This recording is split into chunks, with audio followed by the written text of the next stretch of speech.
Would Donald Trump invoking the Insurrection Act take things to a whole new level, or is the threat really enough? I think the threat's enough. I mean, listen, he hasn't needed the Insurrection Act to militarize Los Angeles, to militarize Chicago.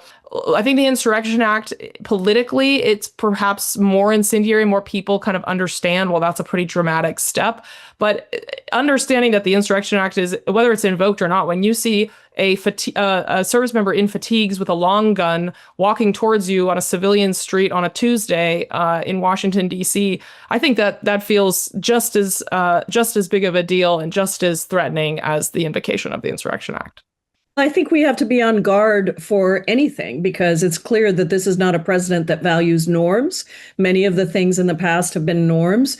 I am concerned that the Supreme Court it seems to be doing more and more of overturning of lower court decisions, sometimes as part of a shadow docket with just one line, not even a real opinion, and that some of the things that we never would have imagined possible are seem to be possible now. So yes, I think we have to be on guard. I don't think we should give up hope.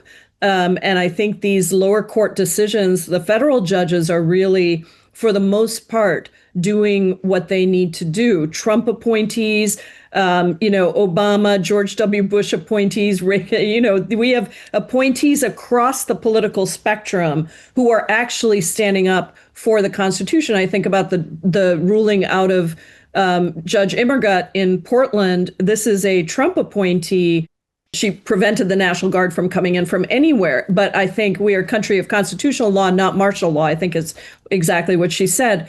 That, of course, has now been overturned or is in the process of being overturned by the appeals court in the Ninth Circuit. But we'll see where that goes. And I think we've got to be ready, vigilant, prepared.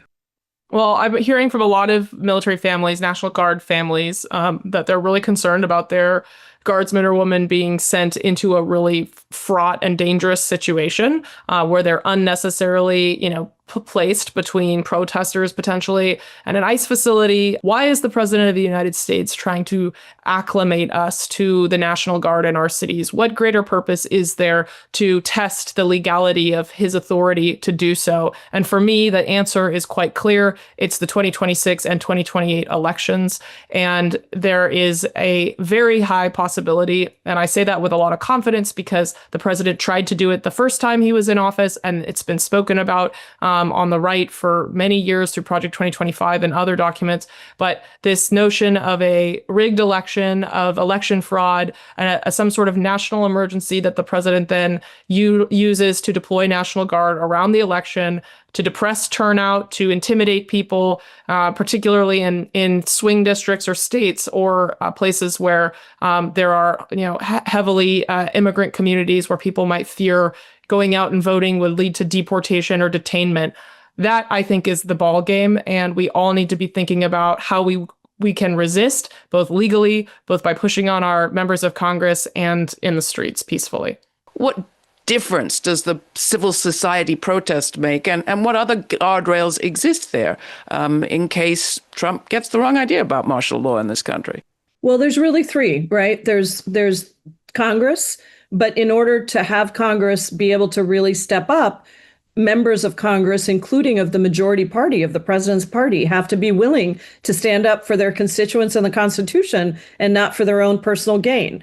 I still have hope that if we mobilize the people, that more and more Republicans will stand up and will do the right thing. We can't give up on that. And we certainly, as Democrats, have to use every piece of leverage that we have to not treat this like some other moment in history and stand up and stiffen our spines. The second is the courts. And I think that those discussions are still ongoing. And I think that the fact that federal judges are getting upset, even if it's not openly, but privately are getting upset at what the Supreme Court is doing is very important. And we need to continue to push things through the courts and force these judges to stand up for what they swore an oath to. But the third and most important thing, Laura, and it's why I do my resistance lab trainings. We've trained over 18,000 people across the country. We just did one on immigration resistance, immigration justice.